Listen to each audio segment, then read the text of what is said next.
আমরা যখন সিপিআইএম এ ছিলাম, আমরা তো প্রথমেই বলেছিলাম যে লক্ষ্মীর ভান্ডার, আমরা লক্ষ্মীর ভান্ডার চাই না, আমরা ভিক্ষা নয় অধিকার চাই। তো পরে তো দল বলল ভাই ভিক্ষা নয়, এটা কথাটা বলা ঠিক হবে না, এতে মানুষের মধ্যে রিয়াকশন আছে, আরো ভোট কমে যাচ্ছে। তো পরে গিয়ে আমরা বললাম ভাতা বাড়াতে হবে, আমরা টাকা বেশি করে দেবো। মানে পরোক্ষভাবে তো তৃণমূল কংগ্রেসের স্কিমের কথা বা তৃণমূল কংগ্রেসের প্রকল্পের কথা আমরা স্বীকার করে নিলাম, আমরা বেটার করবার কথা বলেছিলাম। তো ফলে অবশ্যই সেই প্রশ্ন তো আপনি নিজেই উত্তর দিয়ে দিলেন।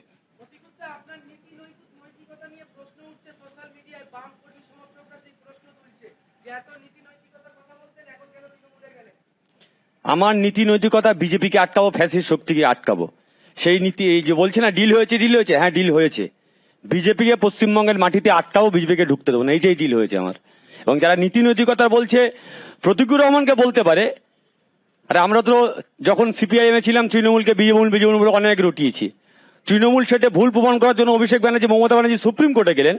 আর প্রতিদিন তৃণমূল কংগ্রেস সিপিআইএম কে বলছে বিজেপির বি টিম তোমার ভোট ট্রান্সফার করেছো, সেটা প্রমাণ করার জন্য মোহাম্মদ সেলিম হুমায়ুনের সঙ্গে বসলেন। সেটা প্রমাণ করার জন্য মোহাম্মদ সেলিম ওয়েলফেয়ার পার্টির নেতাদের নিয়ে এসে আলিমুদ্দিনে মিটিং করলেন। সেটা প্রমাণ করার জন্য এসডিপিআই এর মতো প্রকাশ্য সভাতে সিপিএম এর প্রতিনিধি পাঠাচ্ছেন। তো ফলে পরিষ্কার হয়ে গেছে কে কোন ডিল করেছে।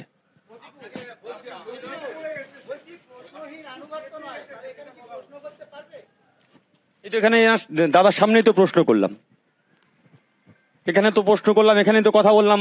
আমার তো মনে হয়নি কোথাও যে আমি ভয়ের মধ্যে আছি বা আমি প্রশ্ন করতে পারছি না বা আমার হেজিটেশন ফিল হচ্ছে বা আমি কাছে যেতে পারছি না, আমার একবারও মনে হচ্ছে না।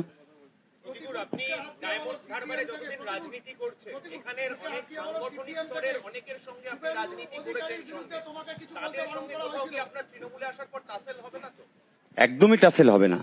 আরে লড়াই তো রাজনীতির লড়াই। এই যে গতকাল থেকে বললো যারা তোমার মেরেছিল তুমি তাদের সঙ্গে গেছো, গতকাল থেকে ফেসবুকে ডটাচ্ছে। যারা আমাকে বলছে আমি তাদের কাছে প্রশ্ন করবো আমি মার খেয়েছিলাম কাদের জন্য? আমি তো মার খেয়েছিলাম তোমাদের জন্য, তোমরা তো আমাকে ঠেলে দূরে সরিয়ে দিয়েছো, আমি তো থাকতে চেয়েছিলাম।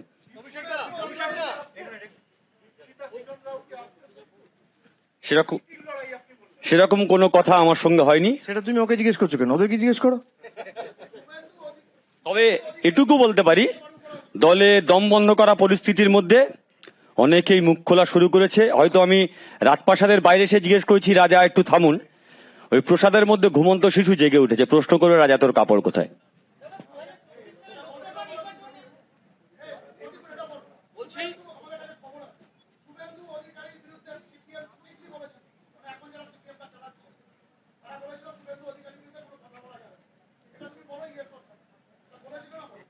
আচ্ছা, আজকের শুভেন্দু অধিকারী গতকালকের কি বললেন? সেলিম সাহেবের সঙ্গে প্রতিকূটের তুলনা হয়? দুদিন আগে সেলিম সাহেবকে আক্রমণ করলেন, এখন বলছে সেলিম সাহেবকে আক্রমণ করলে হয়? তো ফলে আমি কি উত্তর দেবো? উত্তর তো শুভেন্দু নিজেই দিয়ে দিয়েছেন। লোকসভা নির্বাচনে কতবার ফোন করেছিলেন, কি কথা হয়েছিল, ঠিক আছে, সময় এলে সমস্ত আস্তে আস্তে আসবে, অসুবিধা কিছু নেই।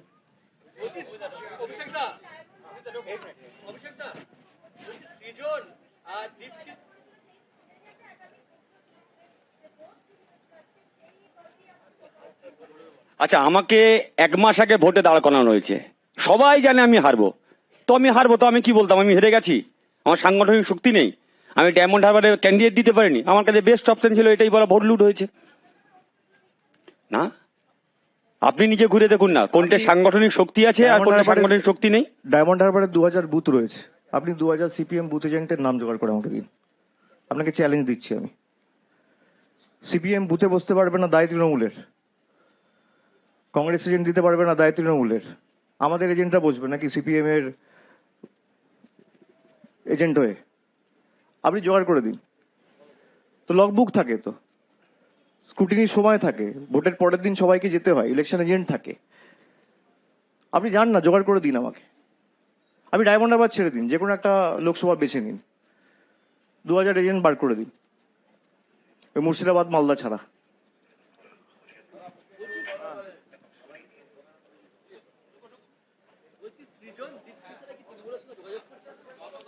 আমি তো বললাম সেটা ওদেরকে জিজ্ঞেস করো।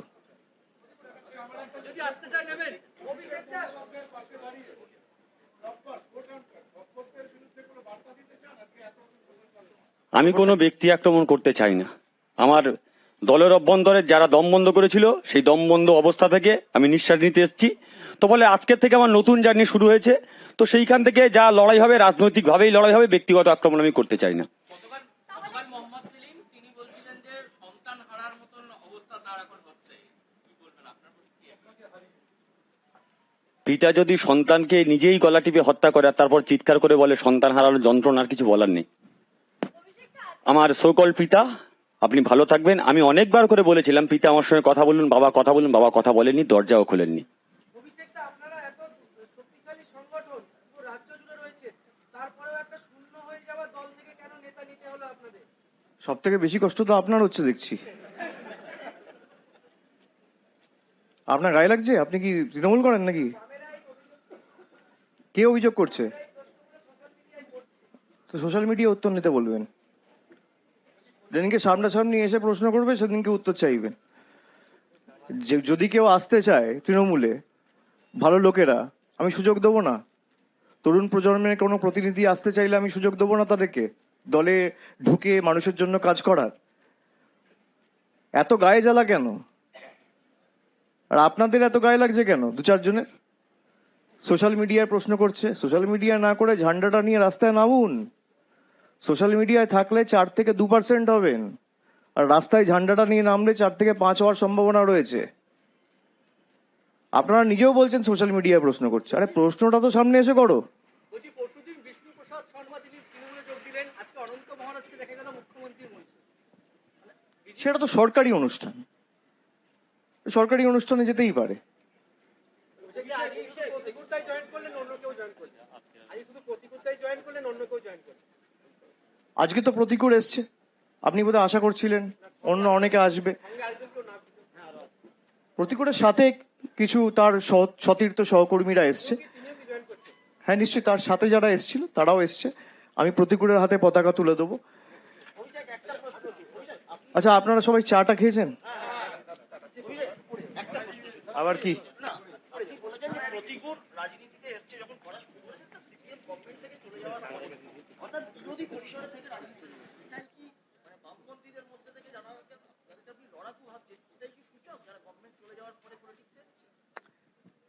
দেখুন, আমরা বিগত দিনে যাদেরকে দেখেছি সামনে মাঠে ময়দানে লড়াই করছে, আমি বলেছি প্রতিকূল তাদের মধ্যে অন্যতম।